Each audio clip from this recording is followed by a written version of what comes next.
Okay. So let's just do a quick recap of what we did yesterday. We were able to do modules 3 and 4, where we talked about the types of seed that we have: the open pollinated seeds, the hybrid seeds, the F1 seeds, the helium seeds. We talk about the NIHOT seeds, and also we talk about genetically modified seeds, why it is not acceptable in organic, and the reasons. And so we talked about the pros and cons of the open pollinated seeds, because they are pollinated, naturally pollinated in nature by insect, winds, and self pollination. And they grow to type, and then you can replant them. And usually these seeds have been replanted and planted for over 50 years. We talk about the hybrid seeds, which you cannot grow again. And then we talk about the recommended tomato varieties for different regions, depending on their climatic conditions, like irrigation system, suitable for irrigation system, um, sack farming, and then dry season farming. For middle belt, we talk about the seeds that can be grown southwest, Oyo, Ogun, Osun, and also the Otitum 4 seeds, how suitable it is for those regions: the southeast region, Enugu, Anambra, Imo, and Abia State. The Otitum Palan F1 are suitable for such regions. Then the South Rivers, Delta, Akwa Ibom, Bayelsa, and all the rest. Platinum F1 and the Otitum 42 is also very good. We talked about the smoke pesticides, um, how we mix garlic, neem, the pepper mix, garlic clove, dry pepper, can use Cameroon or the Yoruba pepper, atajosi. Can use corn husk mix with it, and then dry coconut shell or even cow dung, and you mix all, and then you burn these and use it as smoke pesticides around the farm. Very effective against white flies and all the rest. And then we show you how you can prepare it. We talk about the second formulation using eucalyptus leaves, lemongrass, and also dry orange or tangerine peels. You use rice husk as a base materials for burning, or banana stem, or even cow dung, dry cow dung are very effective for burning. You can also use, I didn't mention palm kernel shaft. These extracts from palm kernel can also burn well. You can mix with it. And so it burns the materials. You put holes in empty things, and then you use it as incense around, and this way you control the pest. And then that was all for what we did yesterday. Okay, and so there we have it. Let's start with the herbal pesticide. So in continuation of the modules 4, so the herbal pesticides, apart from the smoke where you use to drive out pests, you need some other controls that you need to use to dislodge pests, because this pest sees this plant as their own food. So you are, to them, you are the intruder, holding them back from enjoying their food that they have identified. So and you don't want this situation to hamper your own development and your own harvest. So it's always a battle between the farmers and the pest. And so usually the persons that win takes the spoil. And so as a farmer, you want to win all the time against pests. So to handle pest control, we have different systematic approach. One of the first approach is the smoke. The smoke I mentioned earlier on yesterday. So today we talk about the neem oil, scent leaf, and aloe vera spray. So this pesticide is targeted against white flies, aphids, and leaf miners and spider mites. These spider mites, these are pests that affects tomatoes. So tomato carries a lot of pests. So also pepper and those in that. So whites and aphids sucks whites, flies and aphids, they sucks the saps of the plant and causing yellowing and coiled leaves. So you see tomatoes having coiled leaves, um, it's more likely that you have aphids or white flies troubling the plant. And also, coiled leaves can be as a result of poor watering condition. If you do not water the plant very well, the plant tends to coil upwards to close the surface areas of the leaves so that it can conserve water through transpiration. So it doesn't want to lose water because you are not providing water. So the plant is sensible enough to cover the leaves. There are some certain spores on the leaves of the tomatoes. They are called stomatas. It is these stomatas that allows um, exchange of gas, air, and water between the atmosphere, the immediate atmosphere. So what it tries to do is to cover the surface area by coiling upward to close up the stomata from releasing water into the atmosphere because it's not getting enough water from the root. So when eventually you start giving water back to the root, the the coiled leaves may find it difficult to return back to its normal shape. So sometimes your tomato coiling upwards. This can be one of the reasons. But there are also reasons, there are also some certain reasons like spider mites and all those building, having their cocoons and their house inside uh, the the leaves, and that way they coil the leaves up to cover themselves, and then they build their this thing. So they begin to build their house there, and it becomes a big problem for you. So to dislodge them, you use this solution, the um, neem oil, scent leaf, which is the African basil, and then aloe vera. So then the leaf smiler, what the leaf smiler does is to burrow holes through the leaves. You will see the trails, like these whitish trails on top of the leaves, and those are the leaf miners. And then the spider mite will leave a fine webbing or cause some speckled or dry, and it dries out the leaves. When you see the leaves drying out suddenly, and then know that you're having issues of pest attack. And so to control this particular syndrome, you can use the neem oil, scent leaf, and aloe vera spray. So you get neem oil, like 5 tablespoons, then a handful of scent leaf.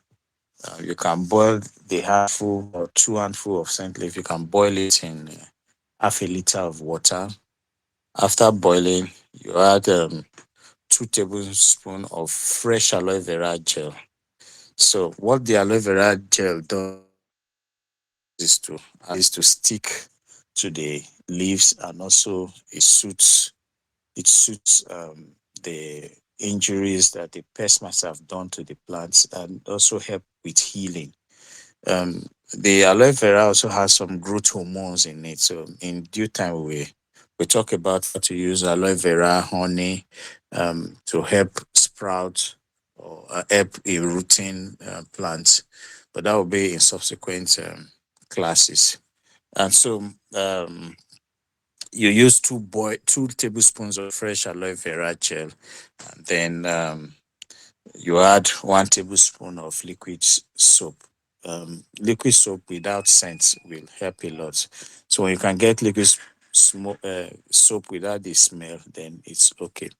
All these you add to 3.5 liters of water, making about 4 liters thereabouts, and then you spray, you mix oil on the top and then under the sides of the leaves.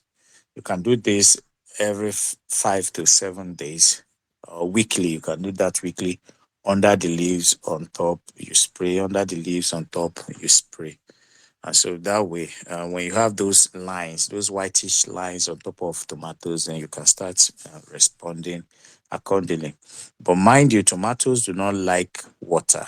Okay, it's water being on the leaves. So as much as you can avoid it, it will be okay that you do that once in every week, weekly, and early in the morning or in the evening is preferable.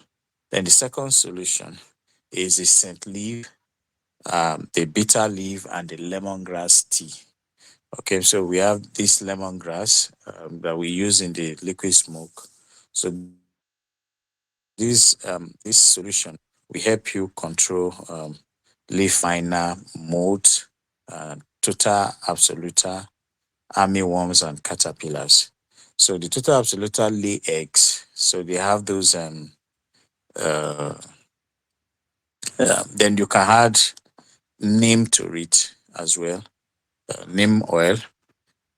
So they lay eggs and on the leaves and the fruits, and then total absoluta is about the most destructive pest in tomato farming because they damage every aspect of uh, tomatoes' life, the fruit, the leaves, the stem, anything. They are very, very destructive.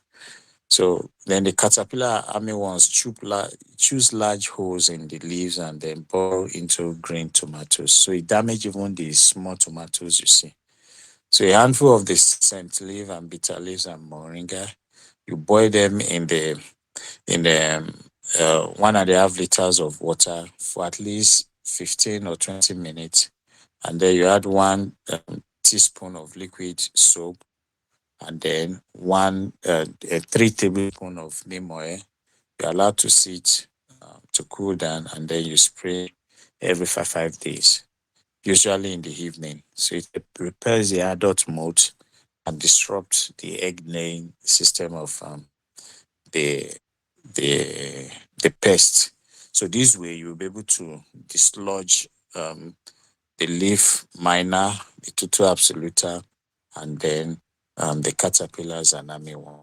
So I'm giving you a solution based on the characteristics of the pest that affects these tomatoes.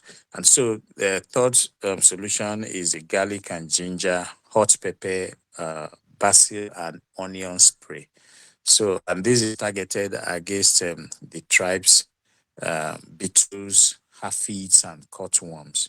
So, tribes cause a kind of silver streak on the leaves, and then it leads to flower drops. So, when you see lots of flower dropping during the flowering stage and you see flowers dropping every now and then, be sure that you have trips around. And so what you do is to control them. Then beetles will chew the young stems and the fruit as well. Cutworms attack seedlings at night, so they only operate at night. You won't see them during the day. They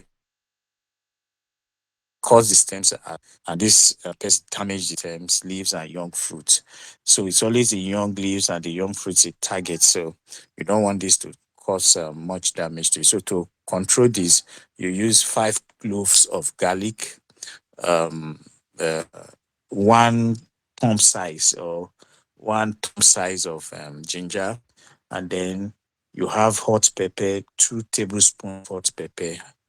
If you are very annoyed with the activities of the tribes and all the rest, what you do, you can increase the pepper spray. So, as annoyed as you are, we determine how you increase the pepper in it, the hot pepper you want. And then you have to make sure it is hot pepper. You can use Atajos, you can use Cameroon pepper, you can use any kinds of pepper. And then the half medium size onion, then basil, handful of basil. So you blend everything together in 1 liter of water, and then you strain. You add 1 tablespoon of soap.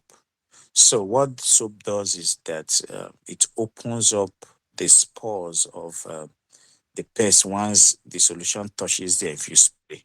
So soap is always occurring in all the solutions is to help open up the spores and transport the nutrient. And it also enables the spraying to comes out effectively.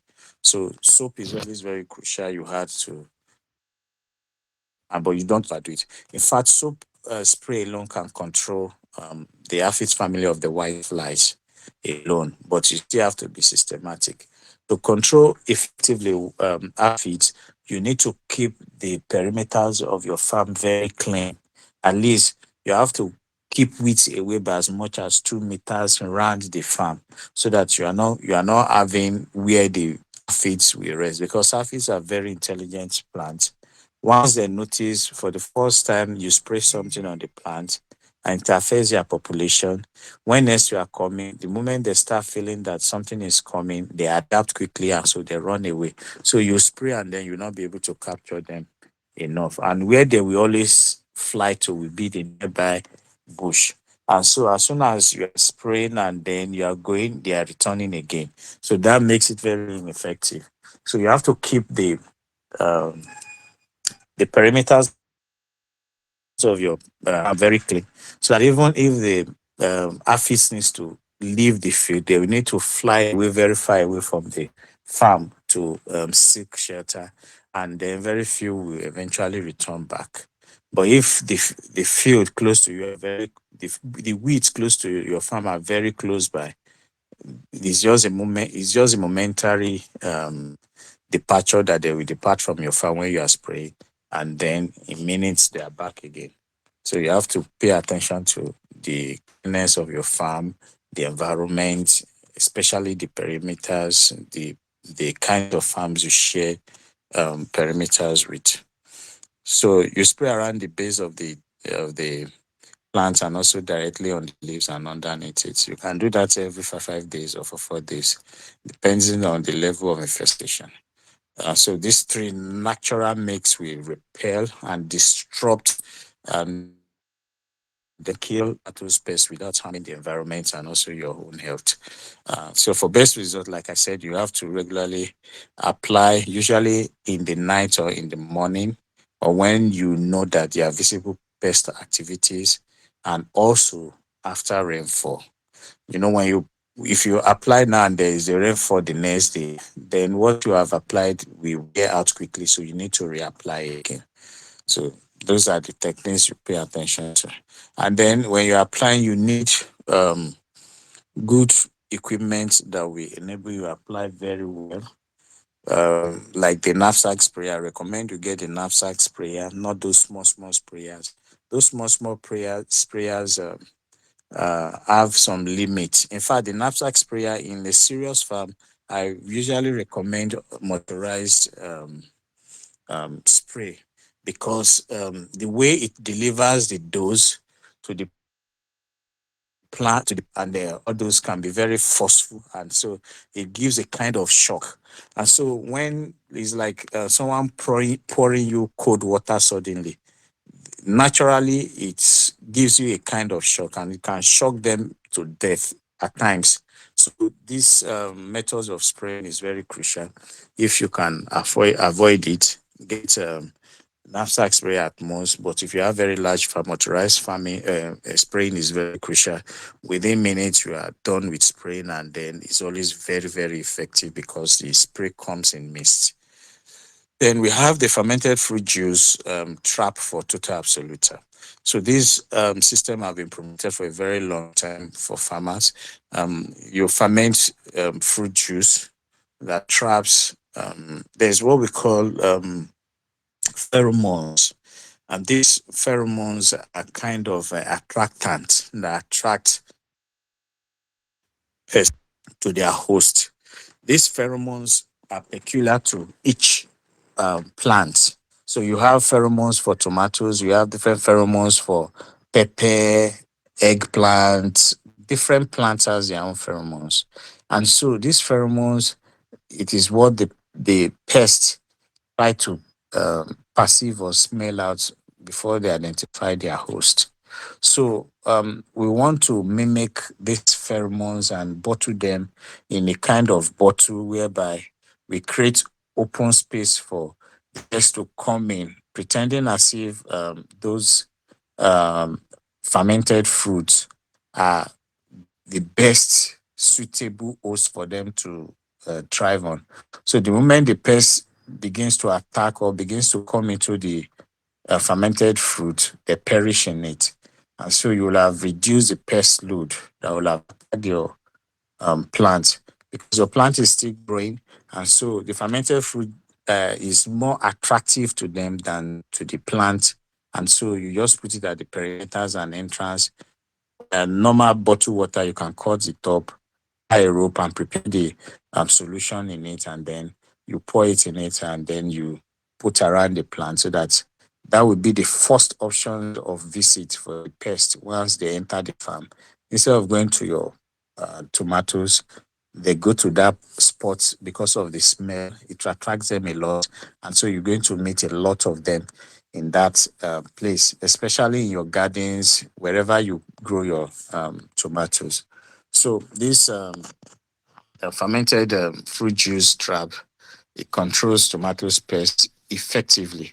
And uh, this pest, like I said, lays hundreds of eggs. Like the total absoluta can lay, one female can lay 500 eggs in a day. So imagine laying 500 eggs and you have just 20 of them. So you have thousands and thousands of uh, uh, eggs potentially that will hatch into larvae and start damaging your farm. But imagine if you are able to control like even ordinary 20 of them, you have reduced the pest load significantly. So to deal with this organically, like I said, we have smart tricks, which is using fermented trap. They act like natural pheromones lure, like I said. Pheromones are just the like hormones that they perceive the smell. Humans have their own smell, and so it's this smell from the tomatoes. If you enter a tomato field, you can also perceive the smell of tomatoes. If you enter pepper field, you can perceive the smell. So it's this smell the pests usually look out for. And so we are going to mimic something like that, that is even more palatable for them than the tomatoes, that we attract them into the attractant. So we get like two overripe, two or three overripe tomatoes. You mash it or you blend it, and then overripe banana or pawpaw, you blend it, two of it, and then you have 3 tablespoons of molasses. Molasses is crucial because the extract is sweet, and it's also good for fermentation. If you don't have molasses, brown sugar, you can use about 5 tablespoons of brown sugar, and then 1 tablespoon of liquid soap. So the essence of the liquid soap is because you are doing a fermentation is to break the surface tension of the fermented juice, so that once the flies comes into it, the pest comes into it, they can easily get trapped. Not that the solution will form um, a film of layers on it. So with the soap, it will not form that thin layers where they can just land and then it becomes ineffective. So the soap is very crucial to break up the surface tension. And so it allows the insect to drown very fast. So then, like 200 liters of water, a plastic bottle, like empty bottle. So you put holes at the top of it and you tie it around where the flies can enter, and then they can have the dye while having the sip. So a clean bowl or bucket, you mix the mashed tomatoes and the other fruits.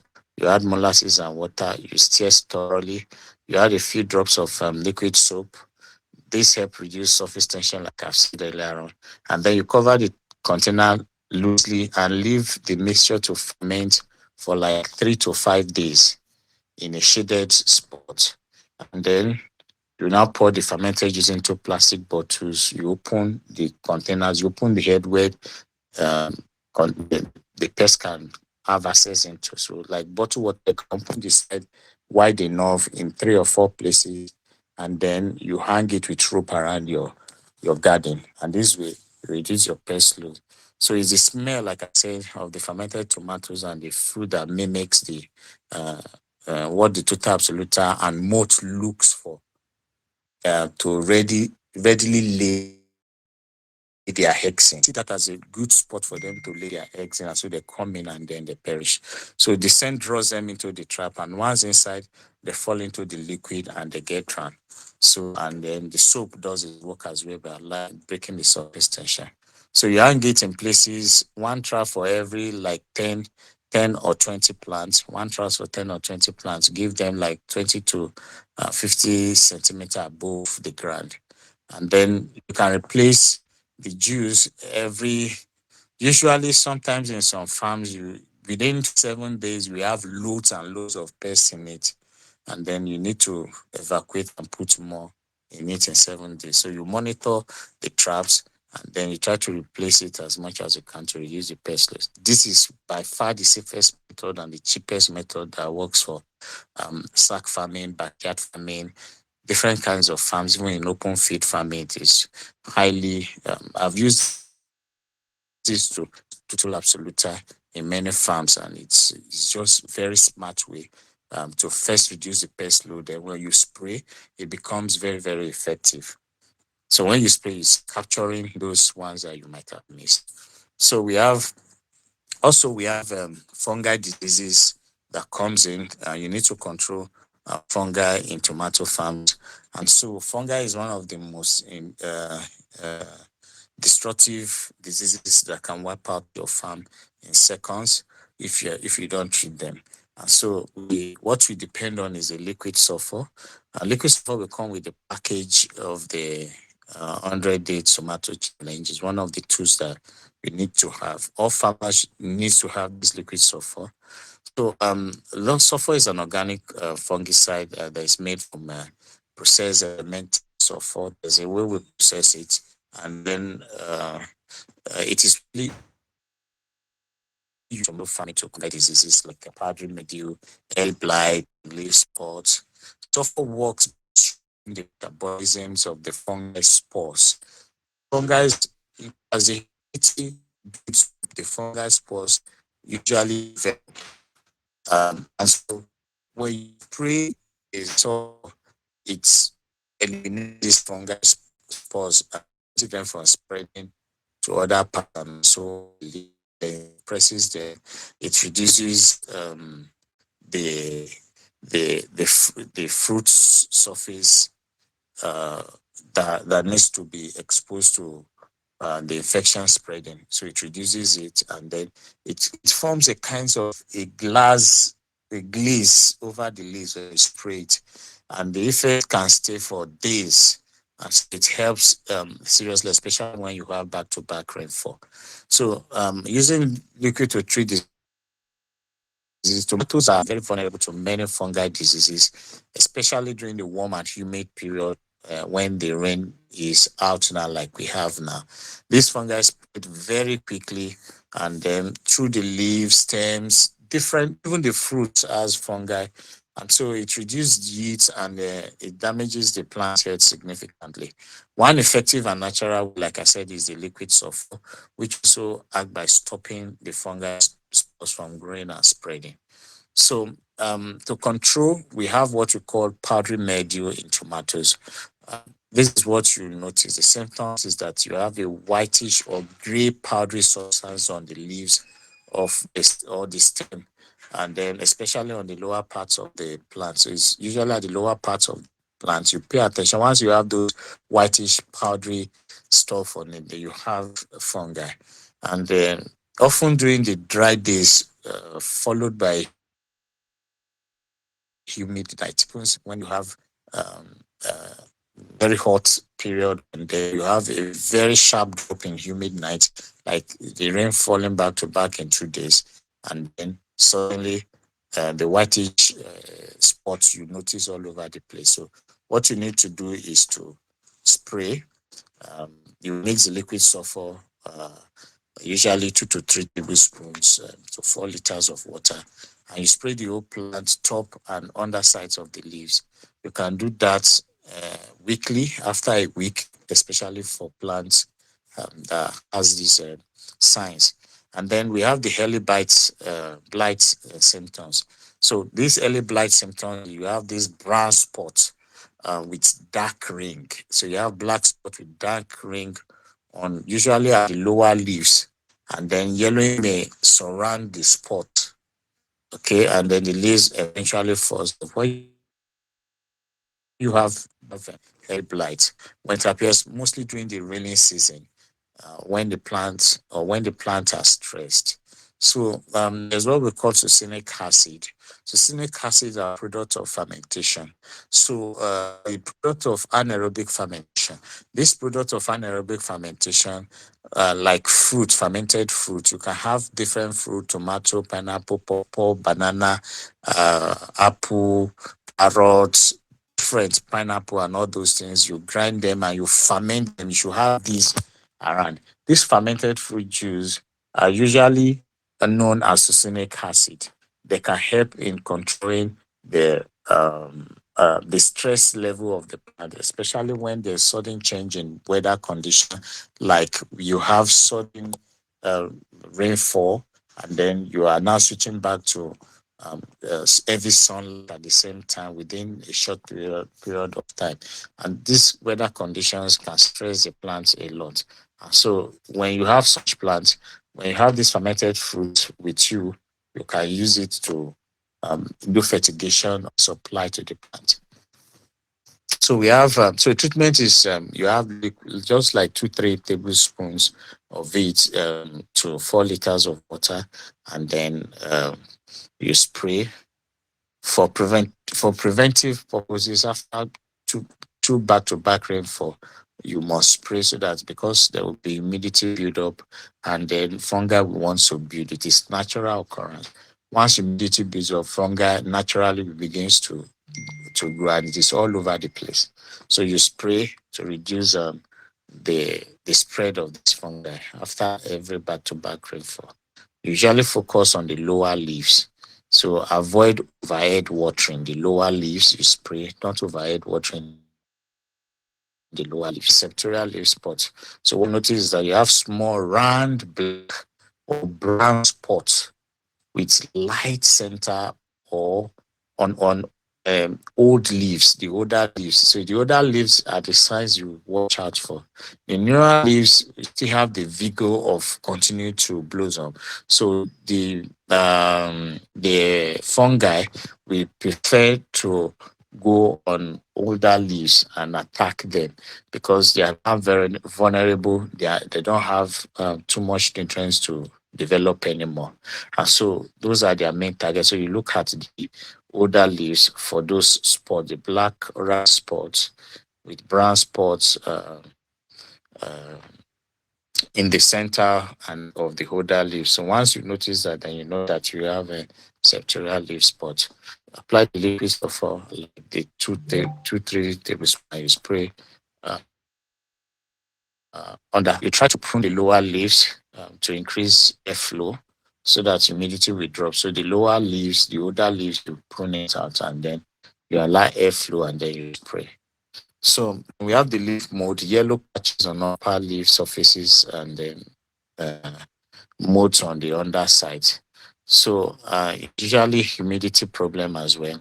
It's very common with greenhouse and sack farming, and sack farming. So you need to watch out for this. Same treatment you spray every 5 or 7 days on the affected areas. Then we have the anthracnose. Now, this anthracnose is a black spot on the or dark spot on the ripe or ripened fruit, tomatoes. So it rots from the side.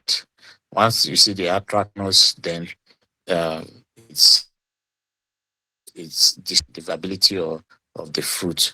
So usually after rain, or when you do overhead irrigation, when you spray, tomatoes don't like water. So mark it. So whatever will prevent you from spraying tomatoes, you should try to avoid it.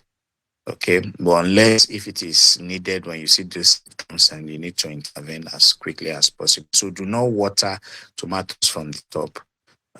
So tomatoes prefer drip irrigation, and not those rain guns and all those things. Once you are doing that on tomatoes, it will not work for you at all. So you spray sulfur on the plants and the fruits and the leaves, and then it reduces this. So now, for you to spray sulfur, you have to avoid using oil. Okay, so when you have used neem oil, allow a space of say 4 or 5 days when the effect will because the sulfur and oil base are not friendly, so you have to avoid oil based spray with sulfur. Okay, so let's have questions. We've taken several bits into this, and then um, we can go into modules 5. Any question?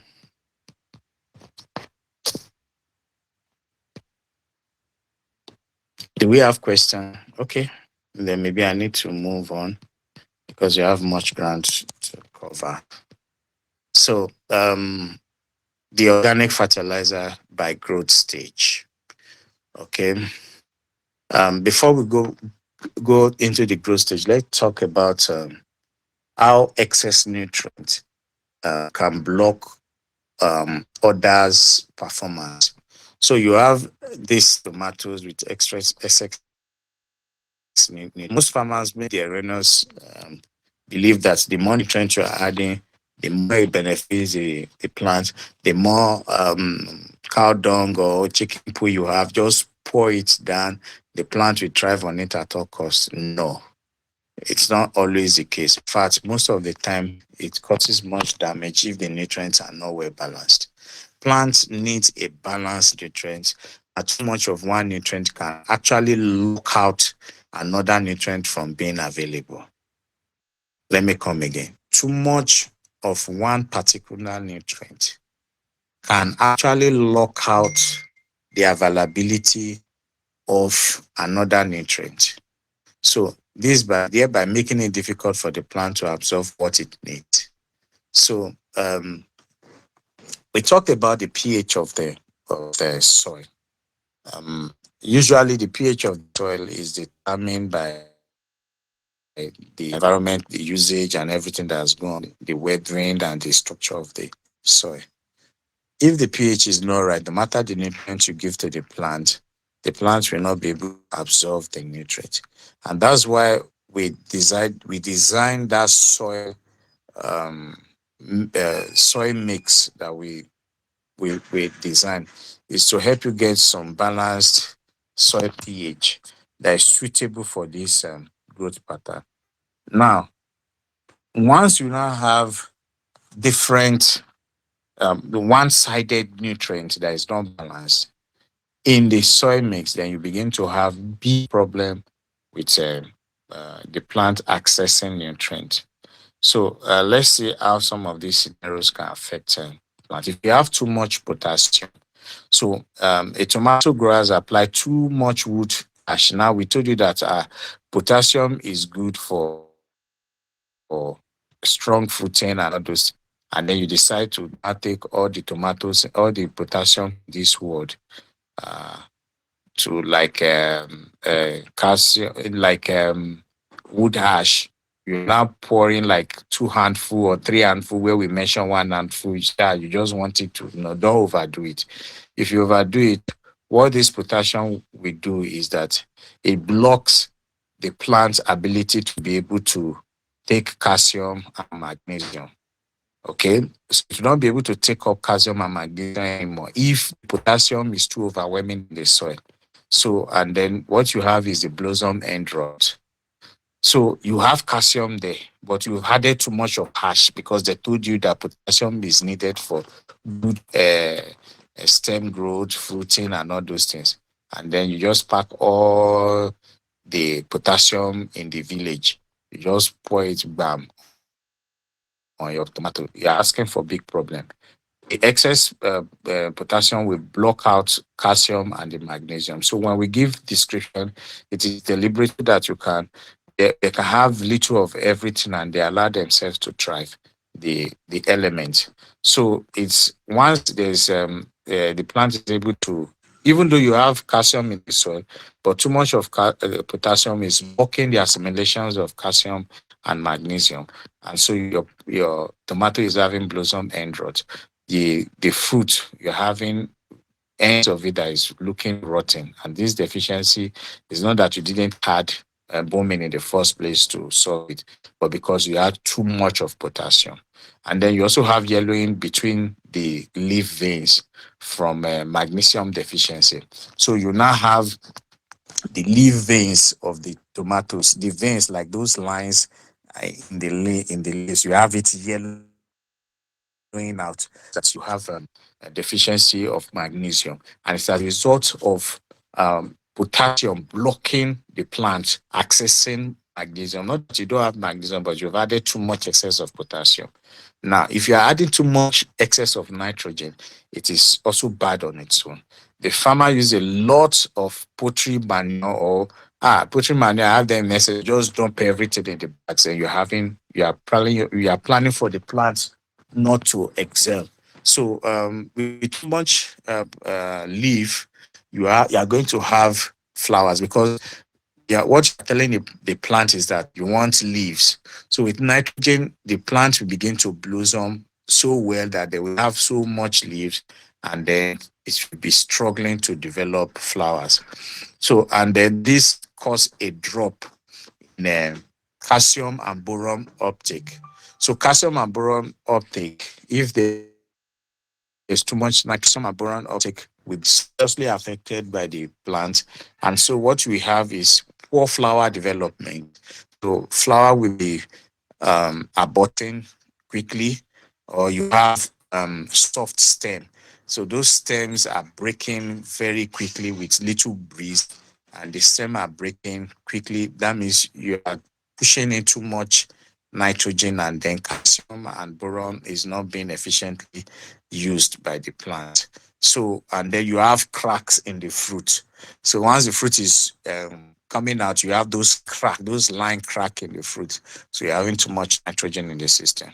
Then if you have too much potassium phosphorus, so the gardener adding too much bone meal. So they told you, blossom end rot is caused by lack of bone meal, and then you now get all the needed bone meal in the world without measurement, and then you just dump them at the bottom of your sack. Okay, you should have it as much as it likes. What you are doing is you are damaging the ability of the um plants to be able to assimilate zinc and then iron. Okay, zinc and iron will not be assimilated well. So you see dull looking leaves of the young plants need to come out with those dark green, fresh, refreshing leaves. But instead, you see them with dull green leaves and they look stunted. Then you see them with weak immunity. So you've added more than needed phosphorus in form of bone meal to the plants. So always follow the solution we give. Then when you now add too much calcium, using too much like lime or gypsum. Gypsum is one of the calcium, when there's calcium deficiency and you are overusing it. So what calcium does is to block the assimilations of potassium and magnesium. Just as potassium is blocking calcium, in excess they block themselves. So what it does is that you have slow fruit development. So you now have those small fruits, and it takes like a million years for them to begin to grow and then expand. So that means you have too much of calcium in it. And then you have the leaves coiling with weak stem. So if the leaves are coiling, you have magnesium deficiency, the plant not able to assimilate magnesium or potassium. Now, it is not that when you now have this issue, you now dump the whole magnesium in the world again, and then you have a reverse situation, and the plant begins to suffer. So you minimize it.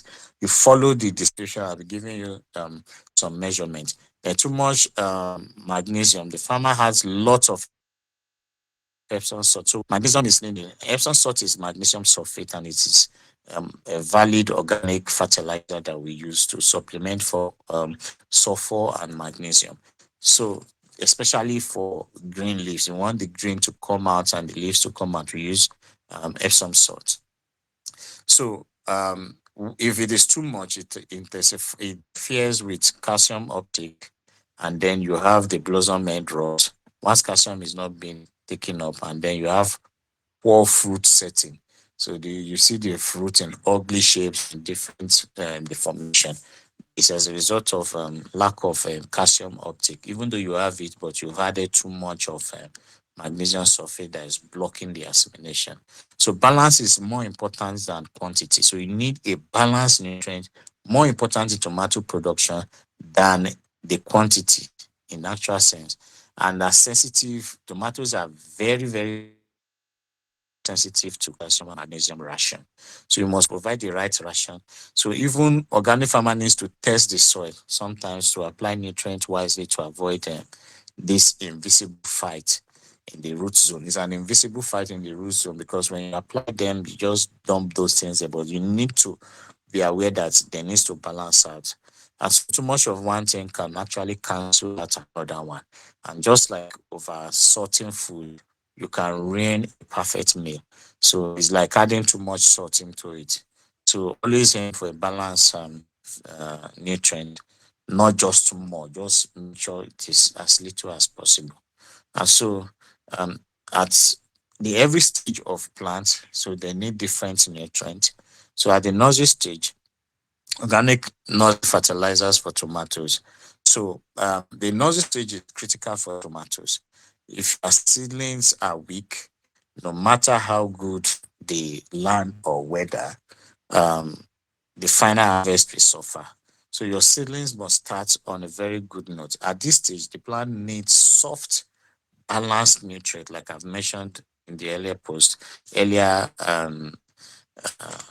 uh, topic, to promote root development. So at this, we need healthy leaves, we need healthy roots, and then we need disease resistance. So our nutrition helps in resisting diseases. It is just like someone who had kwashiorkor. So someone who is healthy, kwashiorkor is going to quickly fall for sickness. Someone who doesn't eat well, doesn't eat balanced nutrients, is susceptible to fall sick when disease comes in easily. And to recover will even be more difficult. But when you have balanced diet and even when the disease comes in, recovery is always very good with someone who is very healthy in the first place. And someone who is eating healthy food usually have better immunity. So also plants has immunity. So that's why I designed this homemade organic fertilizer mix that will help even far better than chemical solution. It feeds gently and it also protects the soil lives. There's what we call soil microorganisms. The soil microorganism needs to work very well for you and then set your tomatoes up for success. So what you need, this is assuming you have 10 um, uh, 10 kg of nursery soil. And so a well potted poultry manure, which is compost, 200 kg, 200 grams, which is 2 kg, wood ash, 500 grams, neem cake, 500 grams, and then bone meal that is finely crushed, 250 grams, Epsom salt, 50 grams, and also fresh lemon juice or vinegar. Uh, 2 tablespoons is for chelation. So I'll show you what chelation means. The poultry manure feeds the soil, like I said, with slow releasing nitrogen and organic matters. Then the wood ash had potassium and helps balance the soil acidity. Now, where you get the wood ash helps a lot. Wood ash from banana stem, banana stalk, and all those things is very high. So it will also be helpful if you need the potassium to be very active in the mix. And then neem cake, it helps you to pest, root pests, nourishes the beneficiary microorganism in the soil and also controls nematodes. Then bone meal is rich in calcium and phosphorus, which supports root and stem growth. But here is the key. The bone meal is slow to break down. So adding a small amount of lemon juice or white vinegar. So this white vinegar, those white vinegar they use in washing fruits, those in the in cuisines and all those, when you want to wash your fruits, I advise you use white vinegars. It's quite cheap. You use 2 tablespoons of it on the bone meal. You allow that to sit for like 5 hours, and so and so you have killing means that to release those nutrients as quickly as possible. So you mix all the ingredients in a clean bowl, add lemon juice to the bone meal in a separate bowl before combining to the rest. And then you mix into the on 10 kg of nursery soil, the one you've prepared already for one bed or standard seed tray. And then you water lightly, and then uh, you water lightly, and that's all. An optional, you can soak 100 grams of this mixture in 2 liters of water overnight to make a gentle compost tea and apply once a week. So you can also do this by taking 100 grams of this mix, and then you add it into 2 liters of water, and you allow it to soak in 2 overnight. And this is what you apply to the seedling plant so that it continues to do you once a week. Note it is once a week that I use it to spray the plant, the fertigations at the root level, not the leaves. So and then they grow very well. And then when they get to the vegetative stage, there's a different mix that you produce. Once tomatoes seedlings are transplanted and they begin growing rapidly, they enter the vegetative stage. So this is after transplant. This is when the plants focus on producing strong stems. So this time the plants are on the field. They want to produce strong stems. They need lush leaves and a solid root system, all critical for supporting fruits later. So it's like building up, preparing itself to carry the baby. So you need a balanced potassium and phosphorus at this stage, plus lots and lots of micronutrients for healthy green growth. So instead of using chemical fertilizer, this is the best design that even supports the soil microbiology, makes you stay on the land for a very long time, and then the materials you use are even locally available. So the ingredients, normally the poultry manure, you can use cow dung, 2 kg as usual, fermented plant tea or compost tea. So you have there's this fermented plants you can get, like uh, dongoyaro leaves, or there's Glyceridium sepium. There's a particular plant, Glyceridium sepium. I'm looking how we can give you a picture. So in the manner we add the picture to it. Glyceridium sepium, you cut the leaves and then you ferment. You add molasses to it. You ferment. The juice is what we use. Or you can have compost tea. You make your compost. You add water to it. You stir every day for like 7 days, and you take out the water. You have your compost tea. Then your wood ash will be 200 grams. The fermented plant tea or the compost tea should be 2 liter. And then you have these banana peels. So you have banana peels, plantain peels, as long as it comes from plantain or banana family, you sun dry it and you grind it. When you grind it, 100 grams of it. Molasses, you have 2 or 3 tablespoons of it. And then your neem cake, 250 grams. Epsom salt, 50 grams, and chopped aloe vera. So you need aloe vera, and this to boost the plant immunity and also the growth hormones that is in it. You want the growth to be a bit vigorous. So you make sure these materials, poultry manure, neem cake, wood ash, banana peels, and Epsom salt in a bowl. In a separate container, you mix 2 liters of clean water with the molasses, the compost tea or the plant, extracted plant materials, and then the chopped aloe vera. Let it ferment for at least 3 or 4 days in a shaded spot. Combine the solid and liquid portion in a spray, or you can apply them separately. So this is how you apply. So you can apply 200 grams per plant of the solid mix around the base of the plant. So the solid mix of the manure, neem cake, wood dash, banana peels, and Epsom salt that you Velia mix, you can apply those just around the base. Don't let it touch the stem, and then you can now pour the 200 mils of the fermented liquid around the plants, or you spray as a foliar once a week. So you can repeat this every 14 days, the vegetative stage. So 14 days you repeat, 10 or 14 days you repeat, 10 or 14 days you repeat. So what it does is that the nitrogen from the manure and the neem cake fuels very leafy growth and stem growth, and also banana peels and the wood ash provide potassium for overall plant development. The Epsom salt and the aloe vera improves nutrient uptake and then enhance the plant immunity and resilience.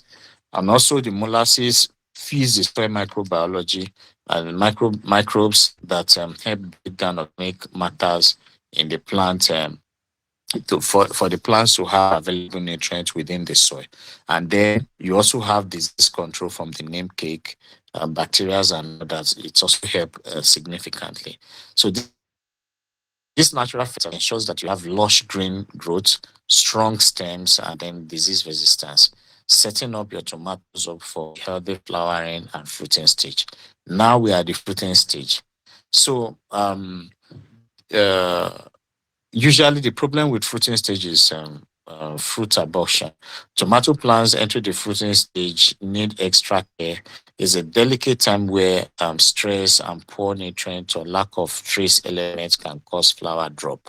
So lack of that is abortion. The flowers will come and then it just drops. So this leads, once your flowers are dropping, you are going to have lesser fruits.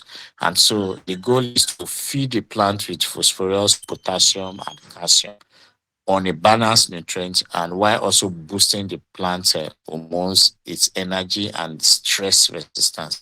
At this stage, the resistance the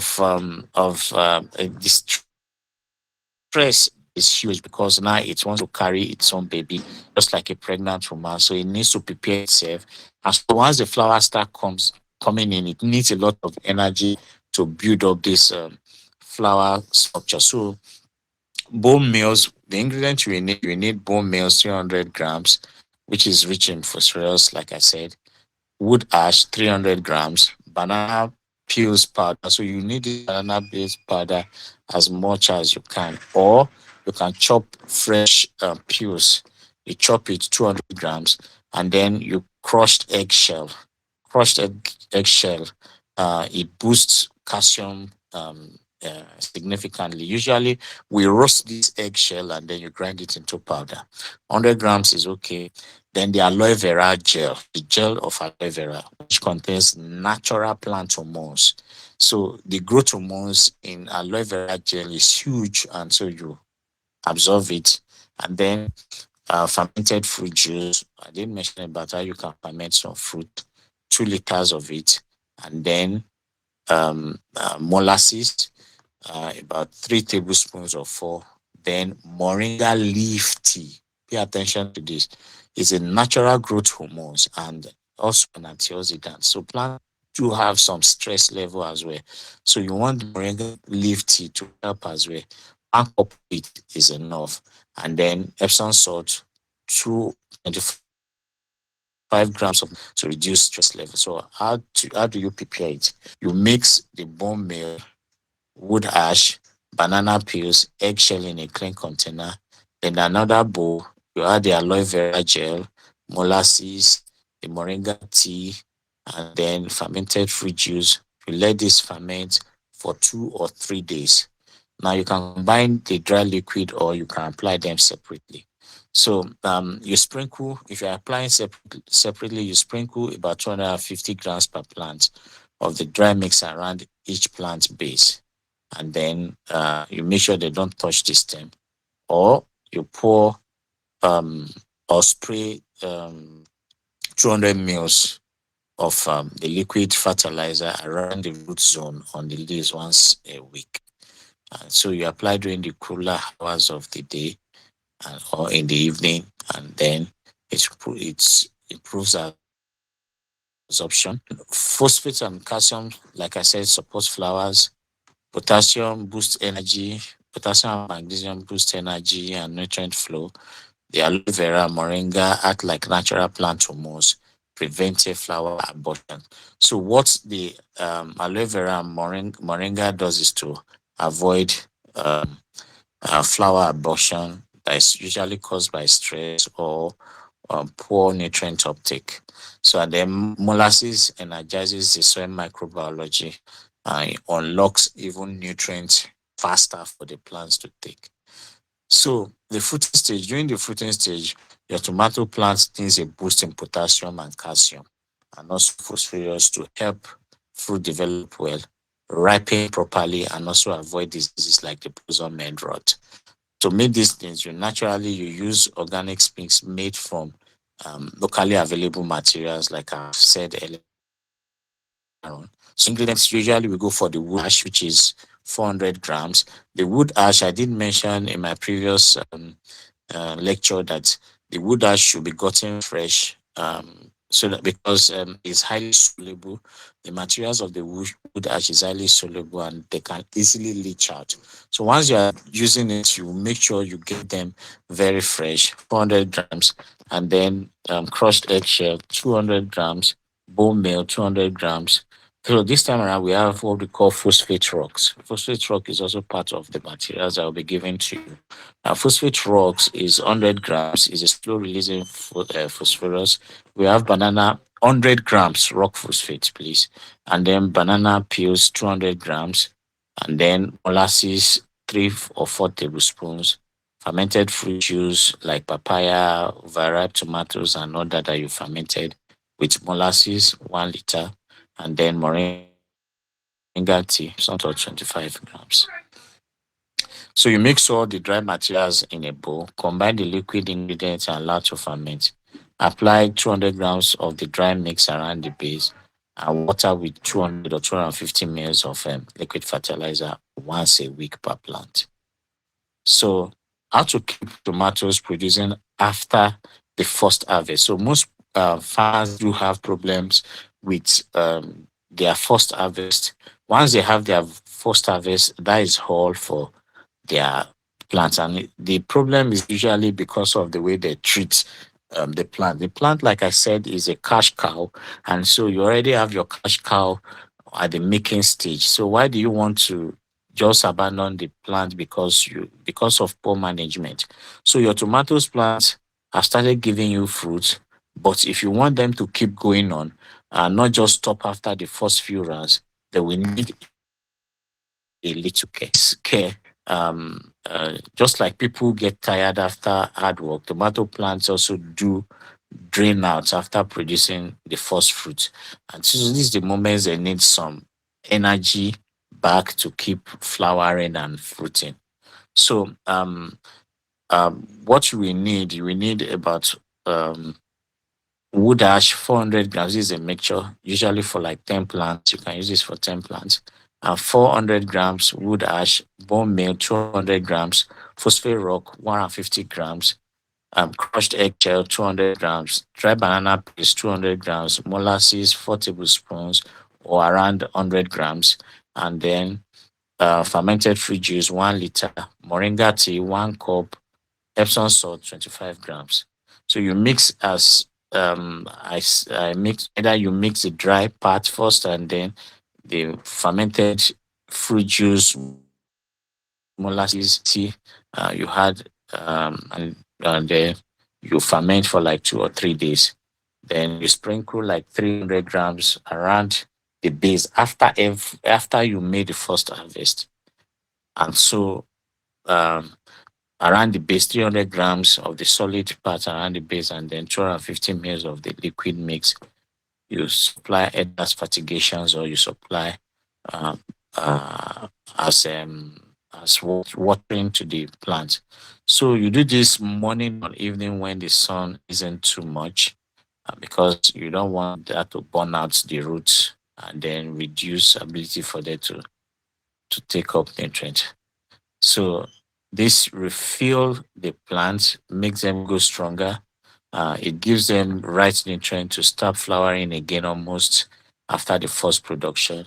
And then they grow better fruits and avoid issues like flower drops, rotting tomatoes. It also keep the soil very healthy and alive. And so your plants stay healthy and then ready to produce even longer. With this maintenance nutrient for every harvest, you keep adding this to the nutrient to the plant, you're going to get good flush every now and then. I think we've had a very long day. So let me stop here. Though we have the last module, I will want um I would like the for the next training to continue. So I will finish this module when time permits. So I thought I could be able to do that, but far gone in time. So let me have some questions and then we can call it a day. Time for question. Hello, hello. I want to go on Yes, we first. can hear you. Yes, thank you very much. Actually, I came very late.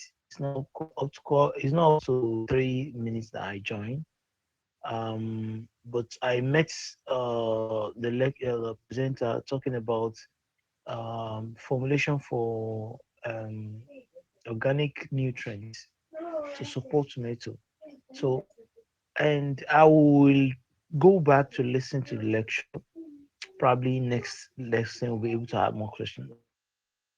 But what I'm at, based on what I met he was talking about, in my household, I normally have a drum that I store fruit waste, banana, watermelon, whatever, and we ferment it in the drum.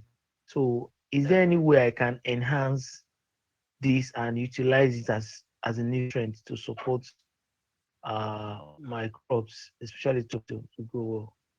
Thank you, sir. Yes, what you are doing is fermented fruit.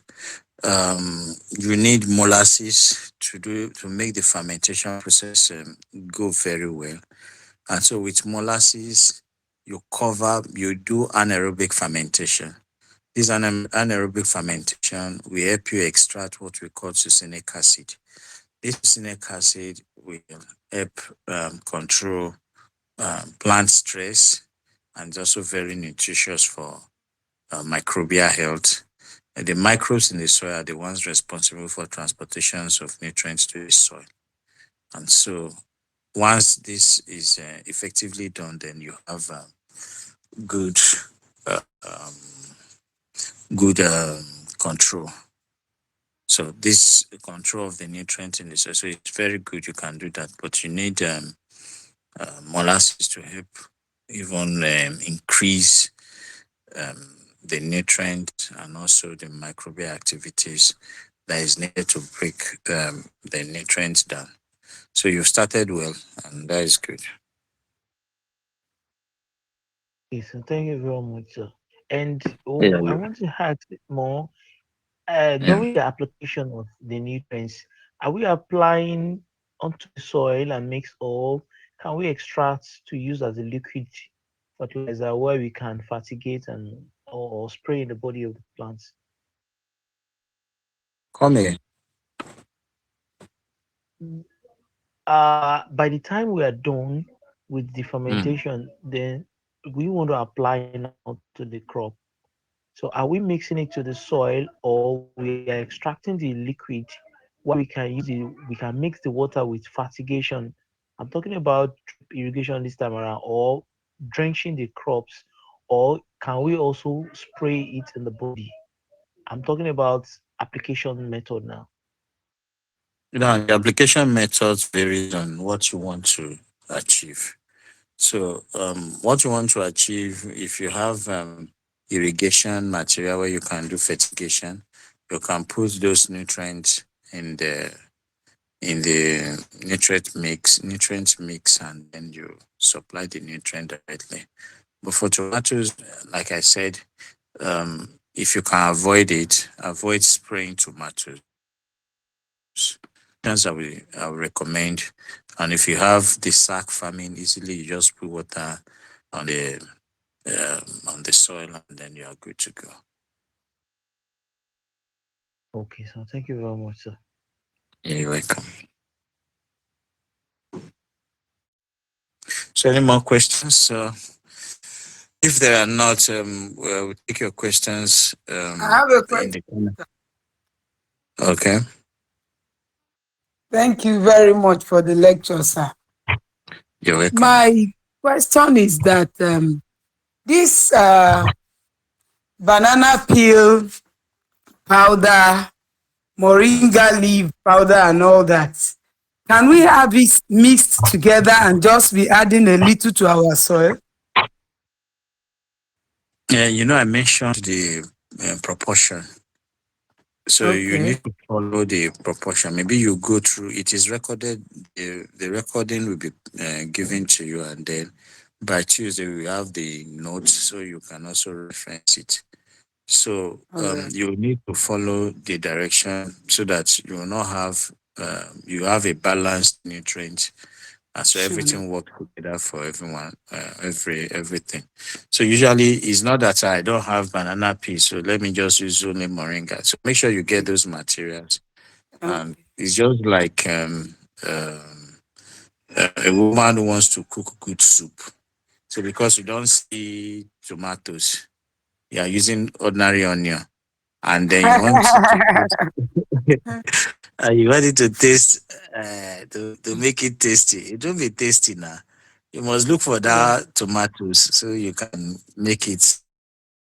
So everything has uniqueness. So you look Actually, for the. sir, I have dry banana peels, Okay, that is good. and one of the things I've been doing in recent time is I may just pick a whole banana peel that is not grinded, just put it on the soil so that when I water, it goes in. But Yeah, recently, something was just telling me I can dry those peels and actually make them into powder and add. So when you were very saying it good. this night, I was wowed that. So I didn't know that it was just the Spirit of God that was giving me that inspiration to do something like that. So Yes, yes, thank you yeah. very Your much. intuition is In very, fact, very I'm really spot on. wowed. Yeah, your intuition is very Wow. spot on. So we don't waste our bananas. You keep the bananas, you dry it. You can dry at room. You can just keep it at room temperature, and then you blend it into powder when it is dried, and then you put it in a Ziploc bag. You have your tomato powder. So I do have them too myself. So it's very, very important. Okay, turmeric powder No, or no, no. what powder? As in the banana Okay, powder. okay. Banana powder. Swab it and the banana powder. Okay, Yes. You put all it in right. a Ziploc. So Wow, it's thank you very so good. much. Yeah, you're Yeah, welcome. actually, I use takeaway containers to store Very them good. because Very good. the Very good. eggshell and snail shell powder I made, I just put them in a takeaway container and overnight. That's all.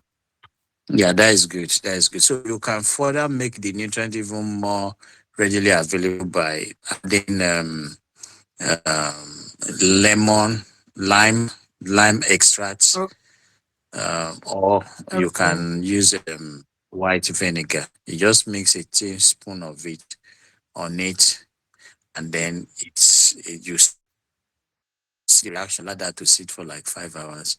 So those nutrients are almost readily The available. lime, can I use the one I've stored in the fridge or should it be fresh Anyone, as long as it is lime. in my fridge that have been there for a while? And All anyone, right, any all right. serves a purpose. All right. All Thank right. you so much, sir. Yeah, you're welcome. So Grateful. likely we call it a day. Any more questions? Hello, sir. Hello. Thank you. Thank you for the opportunity again. I quickly want to ask. I had somebody talking about human urine that could be used for organic fertilizer. I want to ask if you have any knowledge about this. If you can explain to us, human Yes, urine, human if has urine. a lot. Yes, human urine is a powerful fertilizer, actually. Very, very powerful, very rich in nitrogen. But you need to be careful. careful about it. Me, for ethical reasons, I do not use it, but I know it is very, very powerful. You can consider using rabbit urine. Rabbit urine is also very powerful. It has even pesticidal properties. So you spray it, and then it's also serve almost the same purpose. But human urine is very, very high in nitrogen, actually. Very, very high, because our diet is more of protein. And so with those protein diets, we tend to have more of urea in our urine. And so is they use it. And I have some people who collect human urine for fertilizer purposes. Yes, they do, but they can make some molasses and some other materials with it to enhance its odor.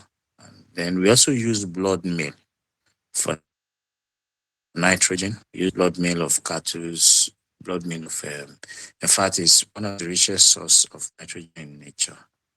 So those materials they are true. They are true. We use them, but just follow the method I've shared. They are proven methods, and then they serve a very good purpose for your success. Okay, so thank you very much. You're welcome, Stan. All right, so I think we call it a day if there are no questions. Okay, All that's right. fine. Thank you, everyone, for being so attentive and making this masterclass interesting. Thank you so much, Mr. Saka. You're very much appreciated. Okay, so we can call it a day now. Good night. Thank you. Good night. Night, night, bye bye.